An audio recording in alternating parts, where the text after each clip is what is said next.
깊이 있는 시선으로 오늘을 바라보는 뉴스 퍼레이드 문을 열겠습니다. 오늘의 주요 뉴스 보시겠습니다. 쌍방울그룹 김선태 전 회장이 13시간의 첫 검찰 조사를 받았습니다. 검찰은 오늘 중 김 전 회장에 대해서 구속영장을 청구할 것으로 보입니다. 김성태 전 회장과 이재명 대표가 친한 사이라는 전 쌍방울 비서실장의 법정 증언이 나왔습니다. 서로를 모른다고 했던 기존의 주장과 상반돼 진실 공방이 예상됩니다. 윤석열 대통령이 스위스에 도착해 오는 20일까지 다보스 포럼 일정을 소화합니다. 윤 대통령은 내일 특별 연설을 통해서 국제사회에서 한국의 역할을 소개할 예정입니다. 해임이 윤 대통령의 본의가 아니라고 한 나경원 전 의원을 향해 대통령실과 여당 초선 의원들이 잇따라 강력한 반발에 나섰습니다. 이른바 윤심과 윤핵관을 분리해서 대응해온 나 전 의원이 수세에 몰리는 모습입니다. 저희는 잠시 뒤 돌아오겠습니다.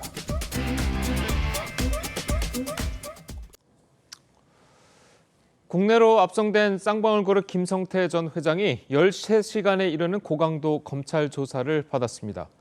민주당 이재명 대표의 변호사비 대납 의혹 등 김 전 회장이 받고 있는 혐의가 많아서 오늘도 검찰의 추가 조사가 집중적으로 이뤄질 전망입니다. 수원지검 나가 있는 취재기자 연결해 보겠습니다. 자, 조성우 기자, 김 전 회장에 대한 조사 어떻게 진행되고 있습니까? 네, 김성태 쌍방울 전 회장은 어제 오전 10시 45분쯤 이곳 수원지검에 도착했습니다. 이후 조사는 13시간 동안 이어지다 자정 무렵에야 끝이 났습니다. 김 전 회장은 잠시 뒤 10시쯤 다시 검찰에 나와 조사를 받을 예정입니다.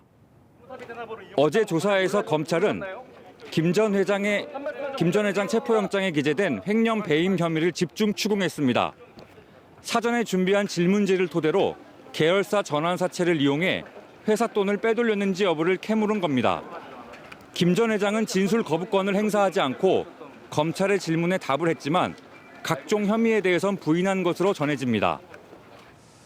자, 조 기자, 오늘 검찰이 김 전 회장에 대한 구속영장을 청구할 건가요? 네, 김 전 회장에게 발부된 체포영장의 효력이 48시간인 만큼 오늘 밤까진 구속영장이 청구될 가능성이 높습니다. 영장 청구까지 시간이 촉박한 만큼 검찰은 이미 체포영장에 적시된 횡령 배임 혐의와 관련자들의 조사가 이루어지고 있는 대북 송금 혐의를 우선 적용해 구속영장을 청구할 것이란 관측이 나옵니다. 이재명 대표 변호사비 대납 의혹은 검찰이 아직 결정적인 증거를 찾지 못했고 김 전 회장 역시 혐의를 일관되게 부인하고 있어 이번 구속영장엔 포함되지 않을 가능성도 제기됩니다. 지금까지 수원지검에서 TV조선 조성호입니다. 민주당 이재명 대표와 쌍방울그룹 김성태 전 회장이 가까운 관계였다는 법정 진술이 나왔습니다. 쌍방울그룹에서 김 전 회장의 비서실장을 했고 계열사 대표이사까지 지낸 최측근 전직 고위 임원의 증언인데 이 대표와 김 전 회장은 서로를 모른다고 주장하고 있습니다. 차정순 기자의 보도입니다. 김성태 전 쌍방울 회장은 이재명 대표와의 관계에 선을 그었습니다. 이재명 대표는 전혀 모르십니까? 연락한 적도 없고요. 친구들도요? 전혀 모릅니다. 지금 전혀 모른다고 말씀하신 건가요? 지난 13일 이재명 대표 역시 김성태 전 대표의 얼굴도 본 적 없다며 변호사비 대납 의혹을 부인했습니다. 근데 그분이 왜 제 변호사비를 내며 받은 사람은 대체 누구냐 그럼 그 사람 잡아가든지 정말 황당무계해요. 그런데 양측 주장을 정면으로 반박하는 증언이 법정에서 나왔습니다. 이 대표의 측근으로 꼽히는 이화영 전 경기도 부지사의 뇌물 혐의 재판에서 쌍방울 전직 고위 임원인 A씨가 증인으로 나와 이 대표와 김 전 회장은 가까운 관계라고 한 겁니다. A씨는 김 전 회장의 비서실장 출신으로 쌍방울에서 부회장까지 지낸 최측근 인사로 통합니다. A씨는 김성태 회장과 방용철 쌍방울 부회장, 이재명 경기지사, 이화영 부지사가 가까운 관계였다고 답변한 게 맞느냐는 검찰 질문에 사실대로 말한 것이라고 했습니다. 법정에서 거짓 증언을 할 경우 위증죄로 처벌을 받을 수 있어 A씨의 증언이 사실일 가능성이 높다는 해석도 나옵니다. TV조선 차정수입니다. 전해드린 대로 김성태 전 회장에 대한 검찰 조사는 오늘 오전 중에 다시 시작될 예정입니다. 네, 관련 내용 최진영 변호사, 설주한 변호사와 함께 자세히 짚어보도록 하겠습니다. 안녕하세요. 안녕하세요. 안녕하십니까? 자, 조금 전에 이제 저희 기사를 통해서 전해드렸듯이 김성태 전 회장과 이재명 대표가 이제 서로 모른다고 이야기를 했었잖아요. 자, 그런데 이제 최측근으로 꼽히는 사람이 서로 가까운 관계다. 자, 이런 진술을 법정에서 했습니다. 자, 어떻게 받아들여야 될까요? 그렇습니다. 검찰에서의 진술과 법정에서 선서한 다음에 증언하는 것은 그 증거 가치가 굉장히 다를 수밖에 없는 건 아니겠습니까? 그렇기 때문에 지금 이번 사건에서 증언했는 사람 같은 경우에는 지금 언론 보도를 보면은 쌍방울의 그 부회장 겸 김성태 전 회장의 비서실장까지 지냈고 네. 나아가 이재명 대표의 예전 경기지사 할 당시에 경제특보라는 명함을 들고 다녔다는 겁니다. 일반적으로 정치권에서 그 어떤 리더의 경제특보인 경우에는 쉽게 말하면은 경제 가정교사다 이렇게 얘기하면 될 것 같습니다. 예. 그렇다고 한다고 하면은 쌍방울의 그 김성태 회장과 경기도 지사 사이에서의 연결고리를 했을 가능성이 가장 큰 핵심 인물인 것이죠. 그리고 이 사람에 대해서 증언을 했을 때에 검찰이 증거를 들이댔다고 합니다. 뭐냐면은 이 증인 한모 씨가 관련된 그 제3자와의 어떤 대화 녹취록이 있었는데 그 내용에 보면은 지금 그 한모 씨가 이재명 후보가 성태형과 가깝지라는 얘기가 있고 그 이재명 대표가 본인 사무실에 두 번이나 들렀었다라는 얘기가 들린 녹취록도 지금 공개된 그런 상태입니다. 그렇다 보니까 결국 그 이재명 대표나 지금 김성태 그 부회장 같은 경우에는 서로의 관계를 부인하고 모른다, 전화번호도 모른다라고 하지만 그 사이에 연결고리를 할 수 있는 한모 씨가 지금 법적 증언을 통해 가지고 둘 사이의 관계를 증언했다는 점에서 과연 이 부분에 대해서 어떤 식으로 지금 그 김성태 부회장과 이재명 지사가 얘기를 할지에 대해서는 아마 불러서 그 부분도 관련되는 조사가 이루어지고 있을 것이라고 미뤄 짐작할 수 있을 것 같습니다. 예. 구체적인 관계에 대해서까지 이야기를 해주셨는데 말씀하신 것처럼 법정에서 나온 증언입니다. 재판 과정에서 나온 증언, 위증죄가 될 수 있기 때문에 상당히 사실이 있지 않을까라는 무게가 실리고 있거든요. 위증죄라는 것은 자신의 기억에 반해서 증언을 할 때 이제 위증죄거든요. 그럼 자신은 가깝다라고 생각했다라는 거예요. 가까웠다라고, 그러니까 정확한 워딩 자체는 가까웠다라고 들었다라는 거예요. 그러니까 아까 그 녹취록 말씀하신 내용도 어떤 이재명과 김성태가 예를 들어서 그 같이 녹음된 게 아니라 뭐 그렇게 보인다, 가까운 거 맞지? 뭐 그래. 그러니까 이게 위증죄로도 상당히 어렵죠. 가깝다라는 게 어느 정도 가까운 것인지. 근데 이 기사를 통해서 어저께 증언을 통해서 보면 굉장히 의문은 있어요. 어떻게? 어떤 관계? 어디서 어떤 뭐 행사에서 같이 만났나? 아니면 어떻게 가까워진 건가? 어떤 구체적인 내용은 없어요. 그냥 가깝지라는 내용밖에는 없거든요. 그렇다고 한다면 위증죄로도 굉장히 처벌하기는 힘듭니다. 자신의 기억에는 맞거든요. 그렇기 때문에 저는 이 부분에 있어서 구체적으로 그렇다고 한다면 이 사람을 통해서 가깝게 된 계기라든지 가깝게 된 어떤 원인이 있을 거 아닙니까? 경기도지사 시절부터니까. 그러니까 그런 부분에 대해서 구체적인 어떤 정황이 일제는 제시가 돼야지만 이 부분에 대해서 가까웠다라는 내용에 대해서 어떤 뒷받침이 되지 않을까라는 생각이 들고, 그렇기 때문에 저는 어제 그 법정에서의 증언 내용 자체만으로는 뭐 서로 지금 모르는 사이라고 하는데 어떤 구체성은 약간 좀 떨어진다라고 봅니다. 그러니까 보통 이제 재판부에서도 그 증언을 사실로 받아들이려면 그 변호사님이 방금 말씀하신 것처럼 정황이 있어야 된다, 이런 말씀이신 건가요? 그렇습니다. 알겠습니다. 자, 어쨌든 뭐 쌍방울 전 비서실장은 이제 두 사람이 이제 가깝다고 했고, 김성태 전 회장이랑 이재명 대표는 서로 모른다고 하고 있습니다. 자, 이렇게 진술이 상충되고 서로 이야기가 상충될 때는 어떤 식으로 둘의 그 진위 여부를 가릴 수가 있을까요? 결국 증거에 의해서 입증할 책임이 검찰에 있는 것 아니겠습니까? 증거라 것은 물적 증거와 인적 증거가 있는 것인데, 지금 그 한모 씨 같은 경우에는 인적 증거인 것이죠.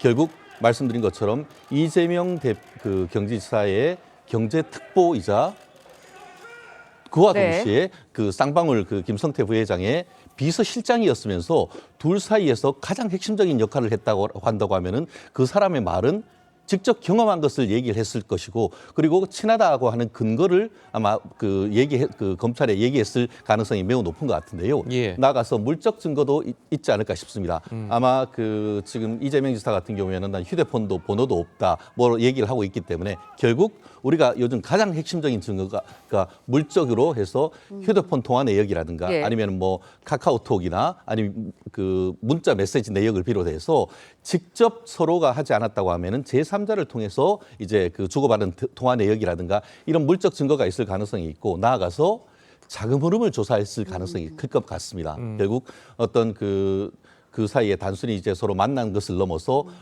그 돈을 주고받았던거나 이런 부분이 어떤 물적 증거가 나온다고 하면은 이 부분에 대해서 내부적으로 가지고 있다가 김성태 그 대표나 아니면 이재명 그 대표가 출석했을 때 그런 부분을 제시하면서 서로의 관계에 대해서 입증하려고 할 텐데요.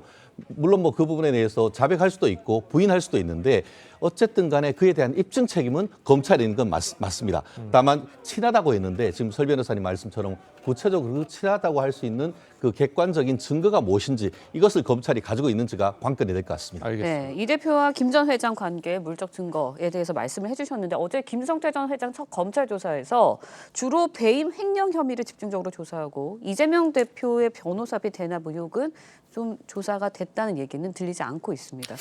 그러다 보니까 좀 뒤로 밀린 거 아닌가라는 생각이 들거든요. 네, 실제 이 쌍방울 그룹과 관련된 수사는 기본적으로 이제 뭐 정치권에 연루가 돼서 그렇지, 실제로는 이 그룹 자체 자본시장을 결혼하는 행위들, 범법 행위들이 굉장히 많거든요. 주가 조작이라든지 이런 내용들이 오히려 그러니까 수사만 가지고 그냥 딱 떼어놓고 본다면 오히려 이런 부분들이 더 주가 되는 수사가 될 수밖에 없을 것이다.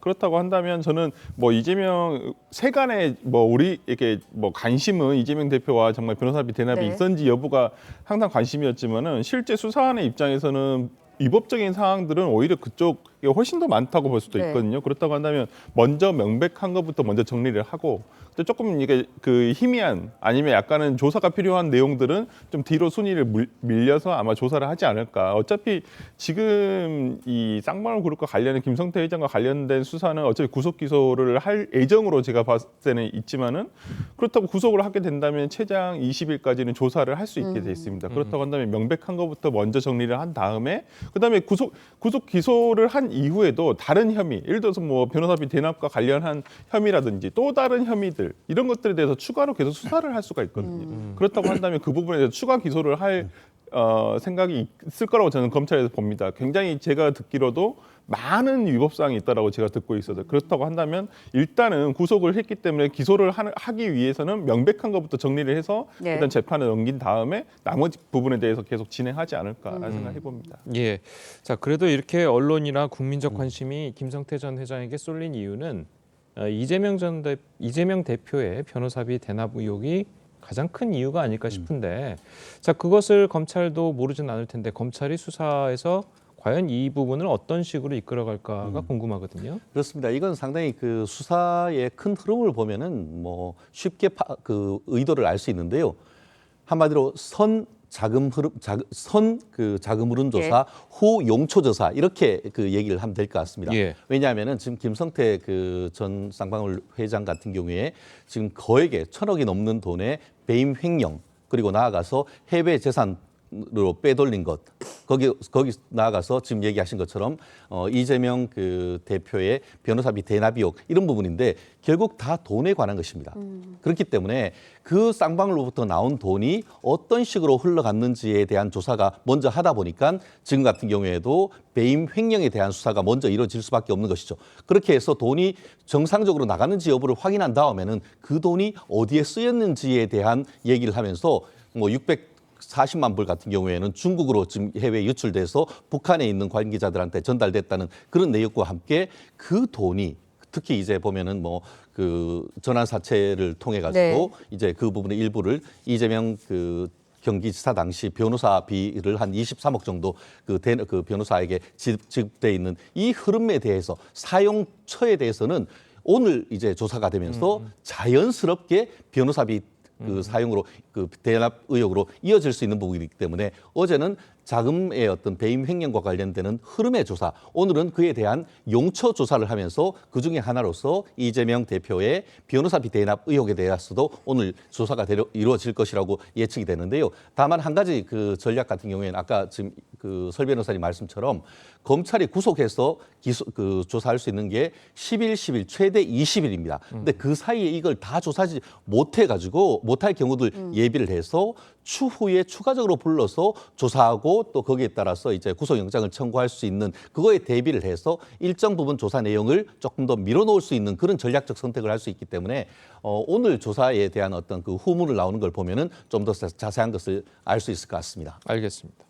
자, 계속해서 저희 대장동 수사 관련 내용도 짚어보도록 하겠습니다. 이 검찰이 이재명 대표에게 오는 27일 출석을 하라고 통보했죠. 자, 이 대표 물론 뭐 앞서서 이제 어제 의원총회도 하고 뭐 여러 가지 일이 있었지만 이 대표가 이제 이번 소환 조사에 대해서는 뭐 전략이 조금 달라 보이는가요? 어떻습니까? 그렇습니다. 오늘 그 조선일보 조사 그 언론 보도를 보니까 지난 연말에 검찰 수사에 대비를 해서 내부적으로 수차례 대응 훈련을 했다라는 그런 그 언론 보도가 나온 걸 보면은 전혀 나오지는 않고 출석할 가능성은 상당히 있어 보입니다. 특히 지난번 같은 경우에도 떳떳하다라고 하면서 성남지청에 출석했었지 않습니까? 네. 다만 출석한 이후에는 사실상 증언 거부를 하면서 진실은 검찰에서 법원에서 밝히겠다 이런 식의 대응을 했는데 아마 그 성남지청에 했던 전략 을 그대로 이어갈 가능성은 높다고 봅니다. 왜냐하면은 떳떳하다고 하면서 검찰 자체의 출석을 거부할 경우에는 이 정치적으로 봤을 때 상당 부분 이 타격을 입을 수밖에 없는 그런 부분이기 때문에 출석은 하되 그 구체적인 내용에 대해서는 진술 거부하는 전략으로 갈 가능성이 상당히 높아 보이고 나아가 지금 같은 경우에는 지금 그 피의 사실이 성남지청에서와 달리 매우 많습니다. 그래서 이번 그 후문을 보면은 검찰도 하루가 아니고 이틀은 불러서 조사를 할 것이다라고 얘기를 했는데 결국 첫째 날, 둘째 날 전부 다 출석을 할 것인지 아니면은 한 번은 출석하고 이걸로 끝이다라고 하면서 그 두 번째 날은 출석을 거부할 것인지 이런 부분이 오히려 지난번 그 성남지청에 출석할 때보다 상당히 좀 복잡한 수가 돌아갈 수 있기 때문에 내부에서는 출석하는 것에 대해서 반대하는 기류가 있다라는 것을 지금 슬슬 흘리곤 있습니다만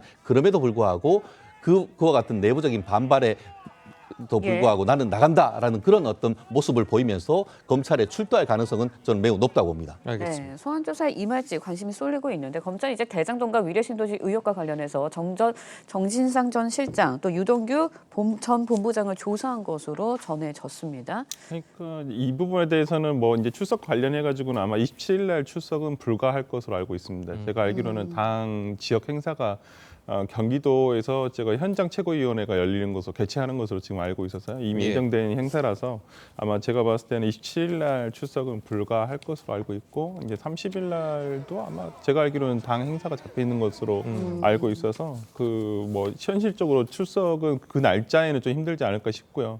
지금 내부적으로는 뭐 조선일보에는 뭐 그렇게 기사가 났습니다만 뭐 대응 훈련이라고 나왔습니다만 실제로는 대응 훈련이라고 하기는 좀 그렇고 그냥 대책 회의 정도로 지금 진행을 하고 있고 그 부분에 대해서 이제 뭐 출석을 할 것인지 말 것인지 그다음에 뭐 예를 들어서 이 출석이 실제 이 대장동 사건 관련해 가지고 이재명 대표를 기소를 안 할 것은 아니잖아요. 검찰에서. 그렇다고 한다면 기소가 100% 확실한 상황에서 저번 성남과 같이 나가서 특별하게 들을 내용이 없다. 아니면 상대방이 예를 들어서 제일 처음에 이 소환과 관련한 뉴스가 나왔을 때 물증을 제시하지 않으면 우리는 가지 않겠다라는 뉴스가 나온 것도 약간은 그런 의미가 아닌가 싶어요. 그러니까 기존에 어떤 새로운 사건이란 새로운 어떤 증거라든지 이런 것이 없음에도 불구하고 굳이 불러서 망신주기형 아니냐, 이게 정치적인 수사 아니냐 이렇게 볼 여지가 있었기 때문에 아마 대표로서는 그런 반응이 나왔던 것 같고 아직도 결정은 나지 않은 것 같습니다. 그리고 이제 이 정 실장과 예를 들어 유동규 전 본부장 같은 경우에는 당연히 조사가 돼야지 될 것으로 보입니다. 왜 그러냐면 저는 개인적으로는 정진상 실장이라든지 김용 부원장의 재판이 어느 정도 진행이 된 다음에 그 재판 과정에서 나온 증언을 바탕으로 해서 어떤 이재명 대표를 소환해서 이 부분 진술과 맞춰서 어떤 소환 조사가 필요하다고 한다면 이해가 되는 부분이 있는데 아직 재판도 본격적으로 진입도 하지 않았는데 지금 부른다는 것은 실제 그렇게 실익이 있을까? 소환에 요구한 실익이. 그렇다고 한다면 이재명 대표로서도 기존에 나왔던 아니면 본인이 언급했던 내용 이상으로는 말할 게 없거든요. 소환에 응하더라도. 그렇다고 한다면 기소를 한다는 전제 하에서는 굳이 지금 나가서 소환 조사에 응할 필요도 없고, 그다음에 검찰에서도 소환을 요구하는 것이 너무 섣부른 것은 아닌가라는 생각이 들기 때문에 저는 뭐 조금 더 관련 조사들이 더 이루어진 다음에 부르는 것이 더 맞지 않나라는 생각을 해봅니다. 예, 조금 전에 네. 재판 과정에 나온 증언을 가지고 이제 이재명 대표를 소환하는 게 맞지 않느냐라고 이제 말씀을 하셨는데 일각에서는 자, 이렇게 검찰 조사 과정에서 이재명 대표를 소환 조사를 같이 한다는 것은 같은 재판에 그 정진상 실장이라든지 유동규 전 본부장이라든지 이런 사람들과 이재명 대표를 같은 재판에 올리려는 건 아니냐. 자, 이런 의혹도 좀 있거든요. 구속해서 조사를 하다가 지금 이제 1년 구속 기간이 넘으니까 다 이제 석방을 했고 예. 또 일부는 이제 뭐 구속돼 있는 것으로 알고 있습니다만 그렇기 때문에 기존의 공범과 같이 재판을 하면은 아무래도 재판의 어떤 그 효율성이라든가 실체적 진실을 밝히는 게 좀 더 쉬운 건 사실입니다. 그렇지만 예. 말씀드린 것처럼 구속 사건 같은 경우에는 구속 기간에 제한이 있기 때문에 이미 재판은 재판대로 진행되고 추가 기소를 하면은 그 사건과는 별개로 재판에 넘길 가능성이 높은데요. 다음 그렇게 됐을 때 같은 재판부에 할지 아니면 그 사건이 다른 재판부에 배당이 될지 이런 어떤 절차적인 문제가 있어서 어떤 재판의 공정성 이런 문제도 있기 때문에 같이 해서 지금 기존에 엮어서 있는 사건에 대해서 재판을 네. 하나로 한다는 것은 현실적으로는 제한이 있을 겁니다. 이미 벌써 이제 1년이 넘은 사건은 그것대로 해서 재판부에서 그 진행을 하는 것이고 이재명 대표에 대한 기소 지금으로서는 뭐 기소는 예정된 수순이고 다만 더 중요한 것은 구속영장을 청구하느냐. 검찰이 부르는데 안 나온다. 그리고 죄가 부인한다. 이렇게 된다고 하면 일반적인 것이라고 한다고 하면은 구속영장 청구하는 게 당연한 것이죠. 그렇기 때문에 지금 민주당 같은 경우에는 1월에 원래 임시회가 없음에도 불구하고 임시회를 소집하고 사실상 상당 부분은 해외로 가서 임시회 자체도 이루어지지 않는 그렇기 때문에 그 목적이 이재명 대표에 대한 방탄이 아니냐 그런 얘기가 있습니다.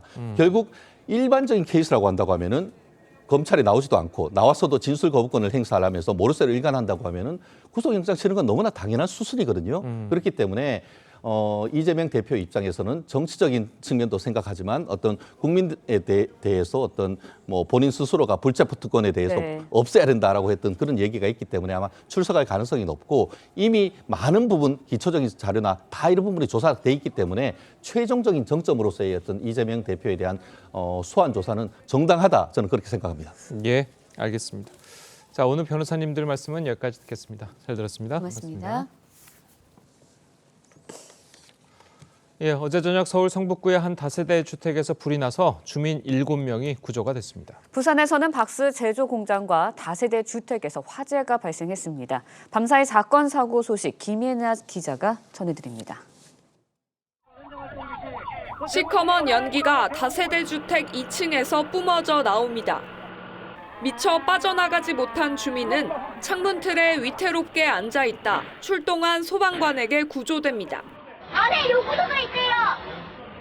어제 저녁 7시쯤 서울 성북구의 한 다세대 주택 2층에서 불이 나 1시간여 만에 꺼졌습니다. 인명피해는 없었지만 주민 7명이 구조됐고 실내 곳곳이 새카맣게 탔습니다. 주민들이 주민센터로 대피한 가운데 소방당국은 화재 원인을 조사 중입니다. 연기가 나는 폐지 더미에 소방대원이 물줄기를 뿌려댑니다. 어제 저녁 6시 50분쯤 부산 강서구의 한 박스 제조 공장 앞 폐지 더미에서 불이 나 40분여 만에 꺼졌습니다. 인명피해는 없었지만 공장 내 재고와 부품이 타 약 540만 원의 재산 피해가 났습니다. 밤 10시 30분쯤엔 부산 동래구의 한 다세대 주택에서 불이 나 실내가 형체를 알아보기 어려울 만큼 불에 탔습니다. 이 불로 연기를 마신 40대 주민이 병원으로 옮겨졌습니다. 어젯밤 9시쯤 제주 서귀포시에서는 운행을 마치고 돌아가던 버스에서 불이 나 30분여 만에 꺼졌습니다. 경찰과 소방당국은 정확한 화재 원인을 조사 중입니다. TV조선 김예나입니다. 아랍에미리트 국빈 방문을 마친 윤석열 대통령이 다음 순방지인 스위스에 도착했습니다. 본인을 대한민국 영업사원이라고 칭한 윤 대통령은 대통령으로서 9년 만에 다보스 포럼 참석도 예정돼 있습니다. 김정우 기자의 보도입니다. 아부다비에서 동행 기업인들을 만난 윤석열 대통령은 자신을 영업사원에 빗대며 공무원의 갑질은 직접 알려달라고 했습니다. 공직이라는 생각보다 기업의 영업부서나 기획부서의 직원이라는 생각을 저한테 직접 전화 주셔도 좋고 우리 여기 용산에 알려주시면은 해괴한 논리 대신 간단한 상식에 기초해 국정을 운영할 거라며 전 정부 경제 정책을 정면 겨냥했습니다. 어려운 말이 나오면은 그건 다 거짓말입니다. 미래 비전 두바이 포럼과 통치자 면담을 끝으로 국빈 방문 일정을 마무리한 윤 대통령은 다보스 포럼 참석을 위해 스위스로 이동했습니다. 첫 일정으로 현지 한인들을 만나 동포사회 역사를 강조했는데 이승만 전 대통령의 독립운동도 언급했습니다. 이승만 대통령은 1933년에 제네바를 찾아서 국제사회를 대상으로 대한 독립을 탄원했습니다. 윤 대통령은 오늘 다보스로 이동해 글로벌 기업 CEO들과 만나고 부산 엑스포 유치를 위한 한국의 밤 행사에도 참석할 계획입니다. 쥐리히에서 TV조선 김정우입니다. 네, 순방 중인 윤석열 대통령의 아랍에미리트의 적은 이란이라는 발언이 논란이 되고 있습니다. 어제 있었던 국회 외통위 현안 보고에서 야당은 외교 참사라고 비난을 했고 여당은 표현의 문제라고 반박했습니다. 이광희 기자의 보도입니다. 오늘 현안 보고는 일제강점기 강제동원 피해자 배상 문제, 북한의 무인기 침투 등 대책을 마련하기 위해서 하지만 여야 외통위원들은 줄곧 윤석열 대통령의 이란 관련 발언을 두고 공방을 벌였습니다. 야당은 순방 때마다 사고를 친다고 비판했고 윤석열 대통령께서 해외 순방을 갈 때마다 되게 불안해하세요. 대통령의 입이 지금 최대의 안보 리스크라는. 다행히도 이란은 테러를 하는 나라가 아닙니다. 예멘의 후티 반군이나 이런 것을 지목했다면 우리 장병들이 당장 그 테러의 대상이 될 겁니다. 여당은 이란이 UAE를 위협하는 건 사실이라며 윤 대통령의 순방 성과를 깎아내려선 안 된다고 방어했습니다. 아랍에미리트 국민들 입장에서 가장 위협을 느끼는 나라가 어디입니까? 이란 아닙니까? 그렇게 알려져 있는 것으로 알고 있습니다. 표현을 어떻게 하느냐가 따라서 어떤 상대방을 자극할 수도 있고 하는 문제이기 때문에 델리케이트한 문제이기 때문에 그런 거지. 엄청난 외교적 성과를 냈는데 불필요하게 확대 해석되지 않도록. 외교부도 윤 대통령의 발언이 장병을 격려하는 차원이었다며 이란 측도 이해했다고 진화에 나섰지만 이란 측에서 반응 어떻습니까? 이해했습니까? 우리 설명을 이해한 것으로 이해합니다. 이란 외무부는 부적절한 발언을 심각하게 주시하고 있다고 밝혔습니다. TV조선 이광희입니다. 네, 국민의힘 전당대회 출마를 저울질하고 있는 나경원 전 의원이 자신의 해임은 윤석열 대통령의 본의가 아니라고 주장했습니다. 이에 대해 김대기 대통령실장이 해임은 대통령의 정확한 진상 파악에 따른 결정이라고 반박했는데요. 김 비서실장이 자신의 명의로 입장문을 낸 건 이번이 처음입니다. 최민식 기자의 보도입니다. 나경원 전 의원이 자신의 SNS에 올린 글입니다. 자신을 해임한 건 대통령의 본의가 아니라고 생각한다며 해임 결정에는 전달 과정에 왜곡도 있었다고 했습니다. 또 일부 참모들의 왜곡된 보고를 시정하는 당대표가 필요하다고도 했습니다. 제 사안뿐만 아니라 우리 국정에 있어서도 다소 이 정보가 왜곡되거나 그런 경우가 왕왕 있지 않나. 이를 두고 여당 내에선 대통령실 참모들과 친윤계 의원들을 싸잡아 비난한 게 아니냐는 지적이 나왔습니다. 논란이 확산되자 대통령실은 김대기 비서실장이 직접 나서 정면 반박했습니다. 김 실장은 입장문을 내 나 전 의원의 해임은 윤 대통령의 정확한 진상 파악에 따른 결정이었다고 강조했습니다. 또 국익을 위해 분초를 아껴가며 경제 외교에 나선 대통령께서 나 전 의원의 그간 처신을 어떻게 생각할지는 본인이 잘할 것이라고 꼬집었습니다. 윤 대통령은 아부다비 현지에서 나 전 의원의 발언을 직접 보고받은 것으로 알려졌습니다. 당권 주자인 김기현 의원은 나 전 의원을 향해 당 분열의 씨앗이 되지 말라고 비판했습니다. 대통령의 해임 결정을 자신의 정치적 이익을 위해서 왜곡 해석한다면 온당한 태도가 아니라고 봅니다. TV조선 최민식입니다. 예, 보신 것처럼 아랍에미리트의 적은 이란이라는 윤석열 대통령의 순방 중 발언을 놓고 후폭풍이 이어지고 있습니다.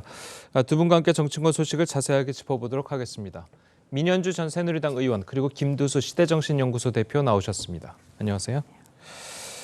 자, 어제 국회 외통위에서 윤석열 대통령의 해당 발언을 놓고 여야 의원들이 공방을 벌였습니다. 영상 먼저 보시겠습니다. 이 형제국의 안보는 바로 우리의 안보입니다. UAE의 적은 가장 위협적인 국가는 이란이고 우리의 적은 북한입니다. 우리 안보와 국익에 도움이 전혀 되지 않는 그런 충격적인 발언을 또 사고를 치신 겁니다. 아니 군 통수권자가 이 정도 발언할 수 있는 거 아닙니까? 이게 왜 외교 참사로 되는 겁니까? 대통령이 직접 이란 측에 대해서 해명을 하셔야만 풀릴 거라고 봅니다. 정말로 엄청난 외교적 성과를 냈는데 불필요하게 확대해서 빼지 않도록. 왜 파병된지 아세요? 원전 운영 유지하는 조건으로 군사교육 훈련하려고 파병된 거예요. 평화 유지군 아니죠, 거기 가 있는 군대가. UAE는 안보적으로 불안하니까 소위 말해서 우리나라의 그 국방력을 지금 갖다가 쓰는 거 아니에요. 왜? 이란의 위협에 대비하기 위해서 그런 거 아니에요. 자, 야당에서는 외교 참사다라는 이제 비판이 나왔습니다. 이란 정부에서도 해당 발언에 대해서 심각하게 지켜보고 있다면서 우리 정부에 해명을 요구했는데요. 자, 좀 어떻게 보십니까? 이게 좀 외교적인 파장으로 번질 수가 있을까? 물론 정치적인 문제는 있지만 외교적으로까지 번질 수가 있을까요? 글쎄요, 이게 지금 나오는 반응을 보면은 이제 우리나라 이란 입장에서 어쨌든 기분 좋은 상황은 아니죠. 예. 그래도 대통령께서 말씀하실 때는 뒷부분에 방점이 있었죠. 북한에 대해서 우리 군인들이 해외까지 나가서 북한이라는 그런 위협 속에서 굉장히 청춘을 희생하면서 이렇게 고생하고 있다. 이걸 강조하기 위한 것이었고 앞부분은 사실은 UAE에서 지금 순방하고 계시기 때문에 그 부분은 이제 간단히 넣었던 것이 조금 이제 발언이 좀 넓게 되면서 강하게 좀 나갔던 부분이 있는데요. 이란 쪽에서도 지금 이란 외교부에서도 해명을 요구하는 것은 우리 정부에 대해서 요구하는 것이지 민주당이 주장하는 것처럼 대통령이 직접 해명해라 그런 건 아니거든요. 예. 외교부가 이미 직접 설명을 해서 양해를 구했다라고 이야기한 만큼 이란이 더 이상 문제 삼지 않은데 민주당이 계속해서 이것이 외교 참사다. 그다음에 대통령이 직접 해명해야 된다. 이 문제를 오히려 민주당의 참사로 만들고자 하는 의도가 있는 거 아닌가. 그러니까 대통령의 발언이 일정 정도 오해를 불러일으킬 수 있는 부분은 지금 외교부가 적극적으로 해명을 하고 있기 때문에 이 부분은 어떻게든 말씀하신 대로 외교적인 문제로 번지지 않기 위해서는 사실은 야당이지만 민주당이 국익을 위해서 자제할 필요가 있지 않나 생각합니다. 예, 자, 이 정부에서는 대통령의 발언 취지는 장병 격려 차원이었다. 자, 이렇게 설명을 하고 있습니다. 그래도 정치적으로는 논란이 계속되고 있는 것 같아요. 이게 이제 대통령이 계신 자리가 사실 이제 파병된 장병들에 대한 격려 자리이기도 하지만 예. 외교의 제1선 현장이었거든요. 이제 그런 차원에서 보면 파병의 자긍심이라든지 그리고 또 거기에서 역할 이런 것들 좀 높여서 화이팅하자 이런 이야기를 해야 되는데 예. 갑자기 주적 이야기 같이 적에 대한 이야기가 나와버리니까 이건 외교 문제로 비화됐다고 보고요. 문제는 뭐냐면 그 지역 자체의 어떤 안보 환경이나 이런 것이 우리나라처럼 단순하지 않습니다. 굉장히 이제 그 걸프만 자체가 좀 복잡하고 그 옆에 지금 예멘은 이제 반군과 정부군이 지금 내전을 벌이고 있기도 하고 사우디와의 관계도 있고 그게 이슬람이라고 하는 또 이 종파 간의 분쟁도 좀 있는 곳이고요. 그리고 또 거기는 현재 이란 사람들이 약 40만 정도가 와서 또 건설 현장에 일을 하고 있고, 그러니까 이란과의 관계가 좋았다가 안 좋았다 하기도 하고요. 그래서 이제 그런 좀 복잡한 곳인데 거기에서 너무나 단순하게 이야기해버리면서 이란 정부에서도 안 좋을 것 같고, 우리가 이란과의 관계가 또 나쁜 것도 아니었습니다. 미국이 이제 제재를 하고 있기 때문에 지금 현재는 교역량이 줄었지만 그전에는 원유도 가장 많이 수입했고, 또 우리가 아는 서울의 IT 중심인 테헤란로가 있지 않습니까? 그만큼 이제 좋았던 관계이기 때문에 외교에서 영원한 적도 우방도 없습니다. 그런 차원에서 대통령이 좀 더 좀 신중한 발언을 했으면 좋았겠다 이런 생각이 듭니다. 알겠습니다. 자, 논란이 커지면서 외교부도 진화에 나섰습니다. 외교부의 입장과 민주당 박병석 의원의 외교부를 향한 당부까지 이어서 들어보겠습니다. 예, 우리 정부는 그 서울과 테헤란 양측의 그 외교 채널을 통해서 이란 측에 우리 입장을 명확하게 설명했습니다. 이란도 우리의 발언의 취지를 잘 알고 있을 것으로. 그 참모라는 분들이 할 얘기를 해야 되는 거예요. 용산팀하고도 싸울 때는 싸워야 되는 겁니다. 당신은 어떻게 모셨길래 왜 나갈 때마다 이렇게 말썽이냐. 외교부 얘기 좀 들어라. 그래야지 여러분들이 정부직 공무원이죠. 자, 박병석 의원이 필요할 때는 외교부가 대통령에게 직언해야 된다. 그리고 대통령실의 직원들, 대통령실의 참모들과도 싸울 줄 알아야 된다. 자, 이렇게 이야기를 했습니다. 뭐 대통령실과 예전엔 청와대겠죠, 수석실이죠. 대통령실과 정부 부처가 협력해야 되는 것은 뭐 정답인 거죠. 박병석 부장님께서 말씀하신 것처럼 항상 협력해야 되는 거고 긴밀히 조율해야 되는 건 맞고요. 특히 외교 무대에서는 그 대통령실과 정부 부처 간의 긴밀한 협조가 어느 때보다도 중요한 상황이죠. 특히 시시각각으로 변하는 그 상황에 잘 조율하고 그다음 대처하기 위해서는. 그런데 지금 이 상황에서 외교부가 어떤 역할을 잘 못했다고 말씀하시는 건지가 분명하지가 않아요. 그러니까 용산팀이 이 모든 것들을 지금 조율했다고 지금 말씀하시는데 그거에 대한 근거가 어디 있는지도 잘 모르겠고요. 물론 이후에 이런 뭐 대통령께서 하실 말씀 하나하나를 정말 단어 하나하나까지 다 외교부가 대통령실에서 준비를 할 수도 있겠지만 그렇다면 아마 민주당에서는 또 보고 읽는다 대통령이 자기 생각 없이 이런 또 비판을 했을 수도 있다고 생각합니다.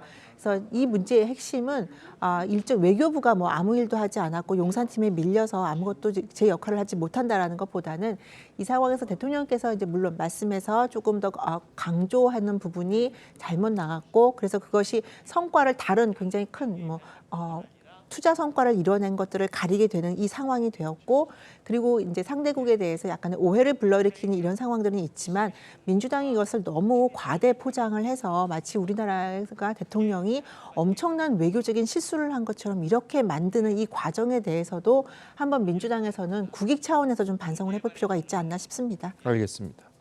자, 국익 이야기가 나와서 말씀인데 이번 순방에서 사실 아랍에미리부터 37조 원 규모의 투자 유치를 받는 성과가 있었습니다. 자, 이런 성과들이 있는데 또다시 이렇게 이란이라든지 이런 발언들로 인해서 성과가 묻힐 수도 있다. 또 이런 걱정들이 나오고 있거든요. 네, 이번에 뭐 대통령께서 엄청난 성과를 얻었다고 생각합니다. 예. 그리고 현지에서 이야기하듯이 한국 경제의 어떤 성장성이라든지 또 그동안의 이제 신뢰성 이런 것들에 기반해서 다른 어느 나라보다 이제 적극적 투자를 했다 그러고 거기에는 이제 원전과 방산 그리고 뭐 미래 에너지, 기후 변화 이런 것까지 대한민국의 그런 IT 기술이라든지 선진 기술에 투자하고 싶다는 이제 이런 것들이 양해각서 체결됐는데요. 이런 것이 이제 뭐 윤석열 정부 이 8개월에 이루어진 건 아니지 않습니까? 이제 과거 정부의 10년 또 어쩌면 15년 전 우리 대통령들이 노력해서 얻은 대한민국의 신뢰관계거든요. 그래서 이런 외교적 자산이 이번에 이제 그런 것들이 꽃을 피우게 됐는데 대통령이 약간의 이런 외교에서의 넘지 않아야 할 발언을 했으면 빨리 수습하고 또 진정성 있게 설명해서 이 아랍에서의 대한민국의 이미지는 굉장히 좋습니다. 아주 부지런하고 또 후진국의 선진국으로 간 모범 국가이기 때문에 이런 좋은 이미지를 좀 더 이번 기회에 더 확산시킬 수 있는 그런 노력들이 있었으면 좋겠다 이런 생각이 듭니다. 알겠습니다. 자, 다음으로 국민의힘 소식도 짚어보도록 하겠습니다. 나경원 전 의원이 자신의 임명직 해임을 두고 대통령 뜻이 아니었을 거다. 자, 이렇게 주장을 했는데요. 대통령실에서 정면으로 반박하는 입장이 나왔습니다. 나 전 의원의 목소리부터 먼저 들어보시겠습니다.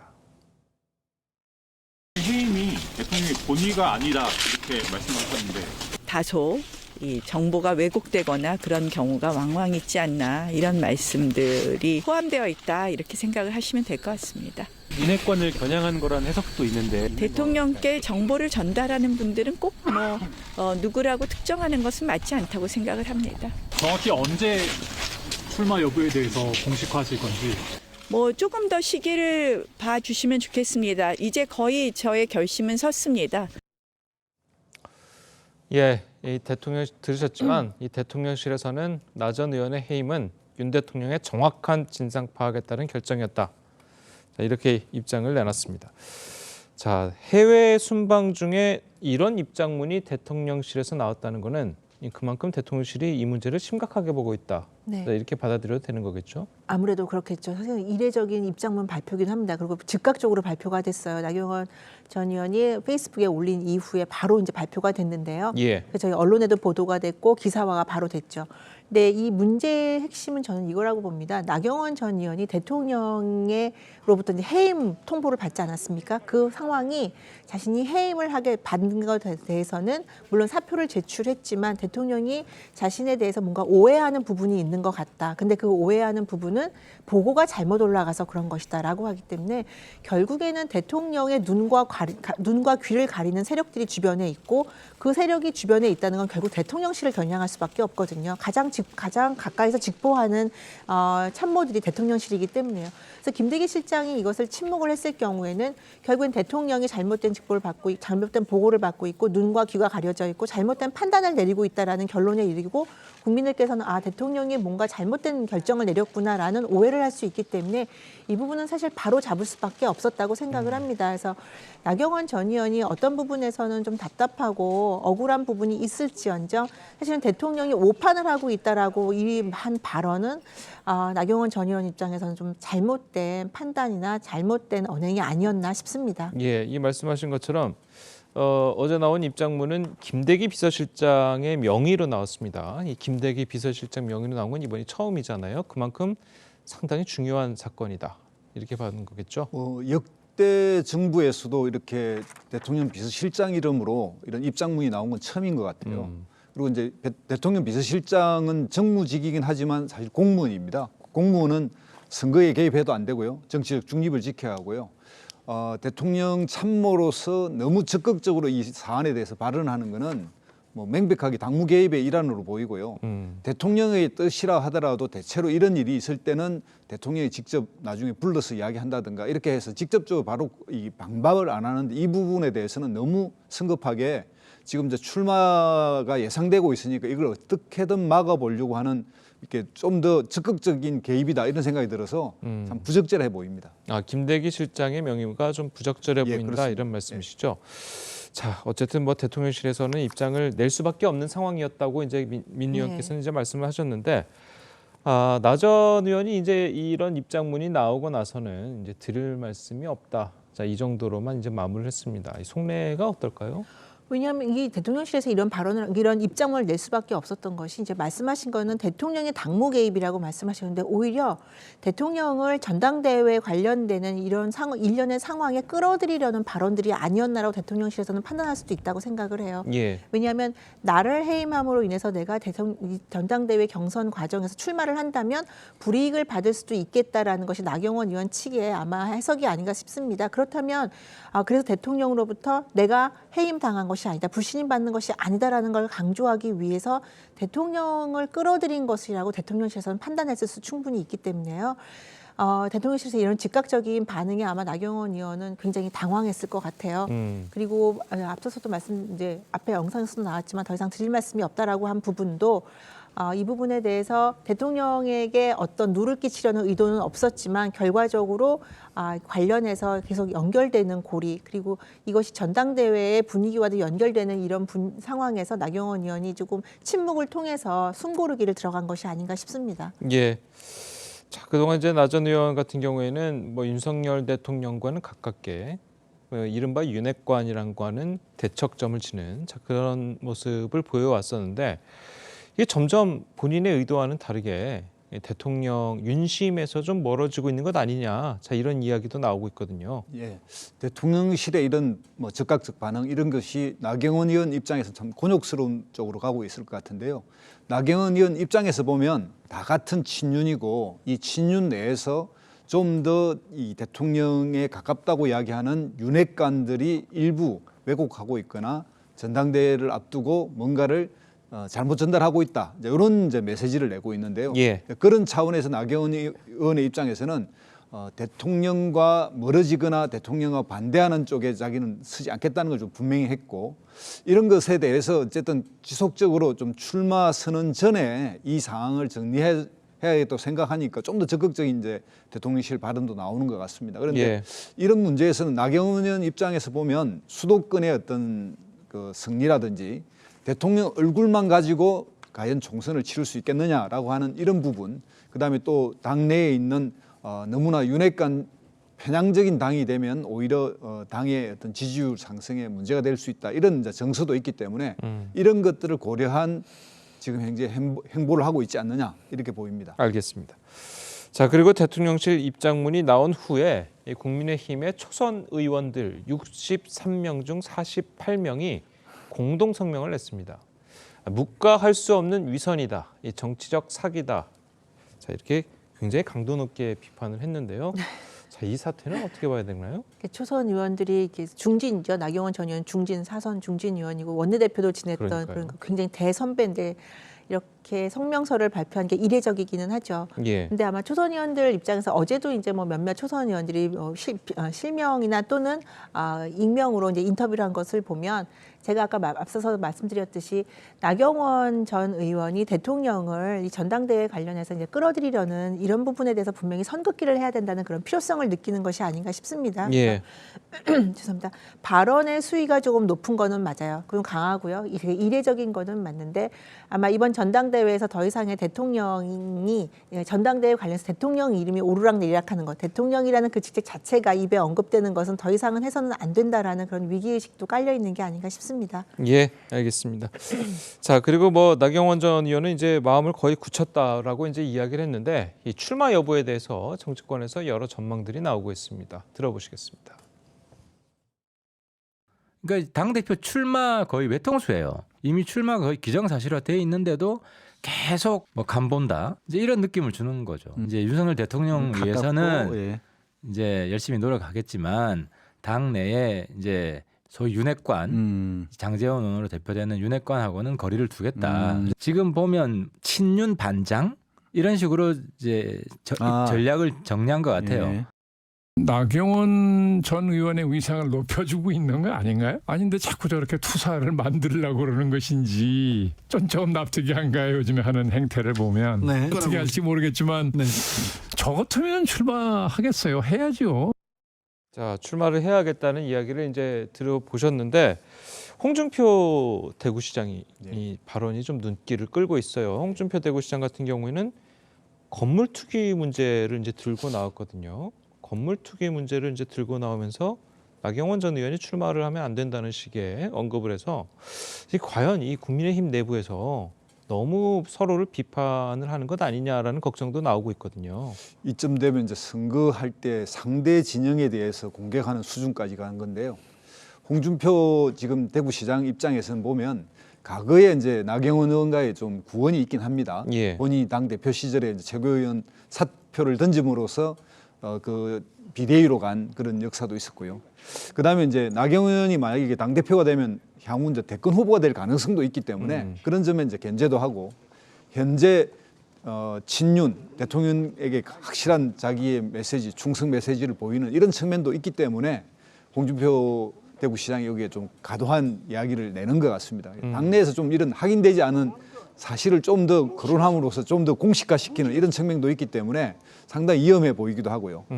그다음에 이제 진짜 이 당에 과연 이제 누가 더 당에 애정을 가지고 있느냐라고 하는 게 이제 나경원 의원의 입장인데, 지금까지 나경원 의원은 당내 비주류의 선적이 한 번도 없습니다. 이렇게 계속 이제 핍박받으면 나경원 의원의 부족한 어떤 좀 어려운 그 환경을 뚫고 나가는 이런 투사적 이미지, 이런 것들을 갖추게 되면 오히려 당대표로서 자격을 만들어주는 거 아닌가, 좀 너무 심하게 나경원에 대해서 공격하고 있는 거 아닌가 이런 생각도 듭니다. 예, 그래도 일각에서는 자 이쯤 되면은 불출마 쪽으로 마음이 좀 기울 수도 있겠다라는 생각도 있거든요. 어떻게 예측을 하십니까? 그러니까 어제 대통령실과의 정면 충돌 이전에는 사실 나경원 전 대표가 출마를 거의 굳혔다라는 게 기정사실화 됐었어요. 그러니까요. 언론에서도 그러고 국민들께서도 당원들도 나경원 전 대표 출마하겠구나라고 이제 거의 기정사실화 됐었는데 어제 이제 페이스북 발언과 대통령실의 정면 반박으로 인해서 이게 사실과는 좀 다른 상황일 수도 있겠구나라는 게 당원들 사이에서 조금 이야기가 진행이 되고 있고요.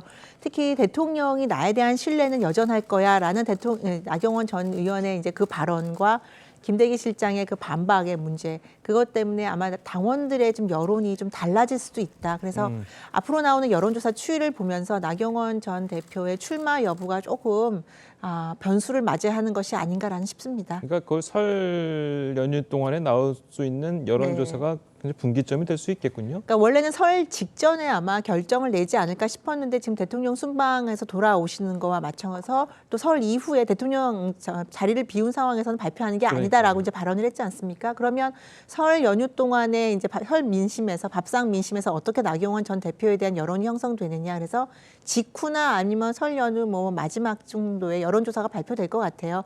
그것을 보면서 최종적으로 결정하지 않을까 싶어요. 알겠습니다. 예, 오늘 두 분 말씀은 여기까지 듣겠습니다. 잘 들었습니다. 고맙습니다.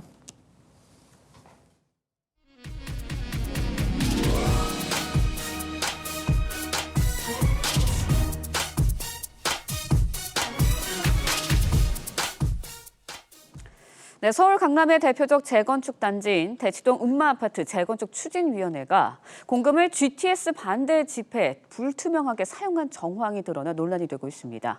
국토부와 서울시는 위법 사항에 대해서 수사를 의뢰할 예정입니다. 김혜나 기자의 보도입니다. 지난해 11월부터 정의선 현대차그룹 회장 자택 앞에서 시위를 벌이고 있는 음마아파트 일부 주민들. 단지 밑을 통과하는 GTX 신호선의 설계안을 막기 위해 시공사인 현대건설을 압박하려는 의도였습니다. 음마 주민을 다 죽일 것인가? GTX 과도한 집회에 지난달 9일 법원이 제동을 걸었지만 법원이 금지한 시위 장소를 살짝 비켜가는 방식의 꼼수 시위가 이어졌습니다.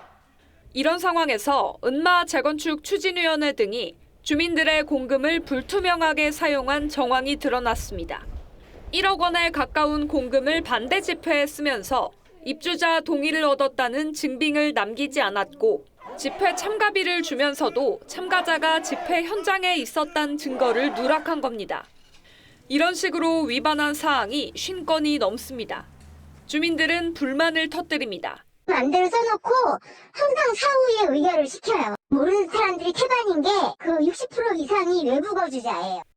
원희룡 국토부 장관은 페이스북을 통해 음마아파트의 극단적 이기주의 때문에 30만 수도권 주민의 발을 묶어놓을 수 없다며 강하게 비판했지만 음마 추진위 관계자는 집회 비용에 대한 주민 동의를 거쳤고 증빙 자료도 갖고 있다며 반박했습니다. 정부와 주민 간 갈등이 깊어지는 가운데 국토부와 서울시는 적발한 위법 사항에 대해 수사를 의뢰할 방침입니다. TV조선 김예나입니다. 설 명절을 앞두고 과일도 사고 고기도 사고 음식 준비하시는 분들 많은데요. 설 음식 재료들 어떻게 고르고 어떻게 보관해야 하는 게 좋을까요? 장윤정 기자가 알아봤습니다. 설을 일주일 앞둔 전북의 한 대형마트. 사과를 고르는 주부 이윤경 씨의 손길이 분주합니다. 지금은 제철이 아니라서 어떤 때는 맛이 있고 어떤 때는 맛이 없고 고르는 기준을 잘 모르겠어요. 사과는 향이 은은하고 꼭지가 푸른색이 도는 것을 골라야 하고 배는 표면이 매끄럽고 검은 균열이 없어야 달고 신선합니다. 사과에서 나오는 에틸렌 호르몬은 다른 과일을 부패시킬 수 있어 보관법도 중요한데요. 이렇게 키친타올로 한번 감싼 뒤 비닐이나 랩에 한 번 더 포장해 따로 보관해야 합니다. 배와 함께 보관한 포도는 시간이 지나도 싱싱하지만 사과와 함께 둔 포도는 송이에서 알이 떨어지고 껍질이 얼룩덜룩해진 것을 확인할 수 있습니다. 찜갈비나 산정용 한우는 지방이 적은 것을 고르고 오래 끓이는 탕용 소고기는 근막과 힘줄이 있어야 감칠맛을 내기 좋습니다. 현행 등급제는 구이용에 초점이 맞춰져 있기 때문에 탕이나 국거리용 요리를 하실 때는 무조건 높은 등급을 선택하시지 마시고 요리 용도에 맞게. 마블링이 적은 2, 3등급 고기는 진공 포장해 김치냉장고에서 3주 이상 저장하면 육질이 부드러운 숙성고기를 맛볼 수 있습니다. TV조선 장윤정입니다. 네, 렌즈에 담긴 그 순간 그 의미를 짚어보는 시간이죠. 사진 기자가 선택한 아침의 한 장입니다. 오늘은 조선일보 사진부 이태경 기자와 함께합니다. 안녕하세요. 네, 오늘 아침에 볼 사진 어떤 건가요? 네, 오늘 볼 사진은 최근 강원 영동 지역에 많은 눈이 내렸는데요. 눈으로 불편을 겪기도 했지만 아름다운 풍경이 펼쳐지기도 했습니다. 현장 모습 사진으로 만나보겠습니다. 최대 60cm의 폭설이 내린 강원도에는 도로가 마비되고 크고 작은 사고도 잇따랐는데요. 눈이 멈추고 해가 뜨자 숨이 멎도록 아름다운 설경이 펼쳐집니다. 하늘에서 내려다본 세상은 온통 눈 세상입니다. 눈을 막고 서 있는 나무들의 모습은 한 폭의 그림 같습니다. 산악 스키를 즐기기도 하고 설원이에서 텐트를 치고 하룻밤을 보낸 사람들의 모습도 보입니다. 울산 바위도 흰 모자를 쓰고 있고요. 능경봉에서 대관령 그리고 진고개로 이어지는 백두대간이 온통 흰 눈에 덮여 있습니다. 네, 정말 온 세상이 하얀 눈으로 뒤덮여 있는데 우리나라 말고도 눈이 많이 와서 골치인 나라가 있다고요. 네, 그렇습니다. 사막의 나라인 이란의 얘기인데요. 이란이 이례적으로 추운 날씨와 많은 눈으로 일상생활에 불편을 겪고 있다고 합니다. 천연가스 매장량이 세계 2위인데도 난방연료가 부족해 비상이라고 하는데요. 수도 테헤란에는 모든 학교에 휴교령이 내려졌습니다. 하지만 어린아이들은 마냥 신이 난 모습입니다. 좀처럼 볼 수 없는 눈과 함께 즐거운 한때를 보내고 있습니다. 네, 폭설이 지구촌을 웃고 또 울게 하는 것 같은데요. 눈으로 피해를 입은 지역에는 빠른 복구가 진행되는 바람입니다. 지금까지 아침의 한 장이었습니다. 출근길 미끄럼 사고에 주의하셔야겠습니다. 아침까지 충남을 중심으로는 1cm 안팎의 눈이 내리겠고요. 그 밖의 지역으로도 눈발이 날리거나 최근 내린 눈이 얼어붙어 빙판길이나 살얼음이 생긴 곳이 많습니다. 안전사고에 각별히 주의하시는 것이 좋겠습니다. 오늘은 강추위가 다소 누그러지면서 이맘때 겨울 날씨를 보이겠습니다.